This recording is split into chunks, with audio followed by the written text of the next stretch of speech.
Thank you very much. Secretary Bessent, in the FSOC annual report, you stressed the importance of economic growth to promote financial stability.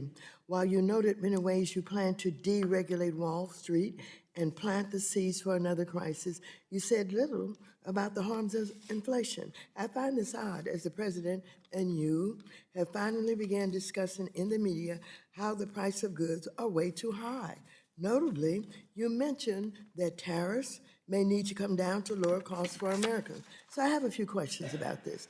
As a former hedge fund manager in 2004, and I don't want you to go into any long details about this, but did you write a letter to investors raising concerns about the impact of tariffs, writing that, quote, tariffs are inflationary? Did you say that at that time, yes or no? No. Okay, thank you. Okay, we have a New York Times article that, agrees that you said that. New York Times. Then last summer, when you testified before a Senate committee, you said, and I quote, "There is no inflation. Tariffs are not being passed on to consumers." You were quite definitive and even claimed that critics had, quote, tariff derangement syndrome.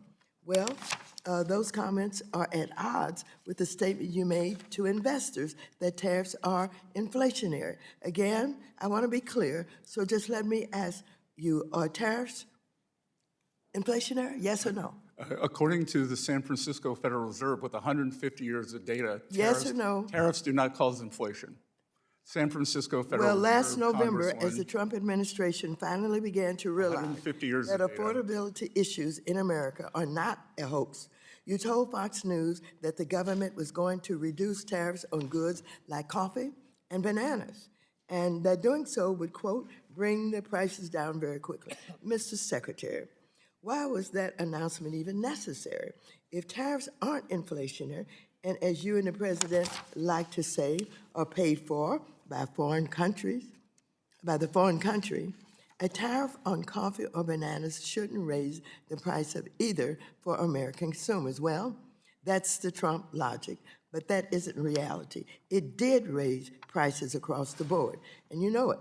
I think you knew back in July also. The real question is, why would you even impose a tariff on a good that a country doesn't grow or make, as that would only serve to punish the American consumer? Now, as you know, this committee has taken a bipartisan approach to addressing another real affordability crisis. Housing. Rents are too high. There aren't enough houses. However, one clear reason that the housing crisis has grown worse is that you and the rest of the Trump administration levied tariffs on housing production goods like lumber and steel, as well as appliances. These tariffs will result in half. Lumber is reclaiming my time. You don't get to talk. Lumber is at a 5-year low, Congresswoman. Reclaiming my time. Let's just have the facts, Reclaiming my time. Thank you.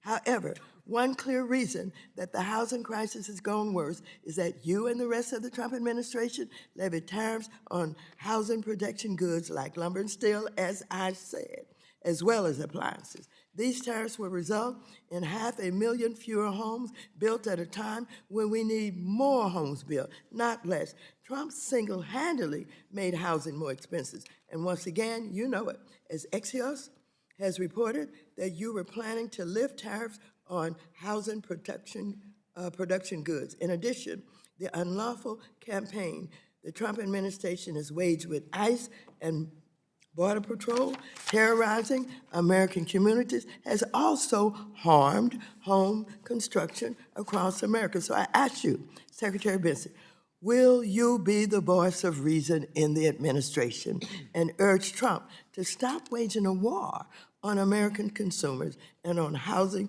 or affordability and putting the economy at risk? Yes or no? You don't have to explain. Representative Waters, will you be the voice? Will you be the voice? Will you be the voice? Will you be the voice of reason? Will you be the voice of reason? A study yes from no? Wharton University reclaiming my has time. shown Reclaiming my time. Reclaiming my time. Was a mass reclaiming my unfettered time. immigration. Mr. Chair, will you let let in him know between 10 that and when I 20 ask million him immigrants Time does took belong up to the the housing gentlewoman stock. from California.